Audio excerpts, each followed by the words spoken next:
Hi friends, నా evening duty అయితే start అయింది. నేనైతే చాయ్ పెట్టుకున్నా. చాయ్ తాగుదామని సడన్గా లడ్డు వచ్చి నాకు కూడా చాయ్ మమ్మీ అంటే ఆయన కూడా అయితే వేసి ఇచ్చిన.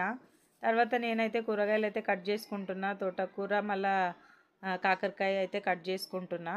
ఇక్కడైతే లడ్డుకు హోంవర్క్ అయితే రాసుకోమని చెప్పిన. లడ్డు కూడా హోంవర్క్ చేసుకుంటుండు. అయితే నేను కూరగాయలు కట్ చేసుకొని కిచెన్ లోపలికి అయితే వెళ్ళిన. ఇక్కడైతే నాకు ఈ డబ్బా కనిపించింది. దీంట్లో 2 సామాన్లు అయితే ముందే తీసిన, అవైతే యూజ్ చేస్తున్నా. తర్వాత ఈరోజు అయితే ఇది తీసిన అనమాట.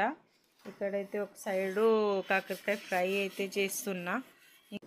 ఇక్కడ సైడ్ అయితే తోటకూర ఫ్రై అయితే చేస్తున్నా. ఫ్రై చేద్దాం అనుకున్నా, కూర అయితే కొంచెమే ఉంది, అదైతే సరిపోదు. ఇక ఏం చేయాలి అని దాంట్లో కొన్ని పప్పులు వేసి చేద్దామని అనుకుంటున్నా. ఇది చూడండి, తోటకూర కొంచెమే ఉంది, ఇదైతే సరిపోదు. అట్లా కొంచెం పప్పు వేసి అయితే కర్రీ అయితే చేస్తున్నా. ఇది ఎంత మంచిగా చేసినా కానీ మా పిల్లలు అయితే ముట్టారు.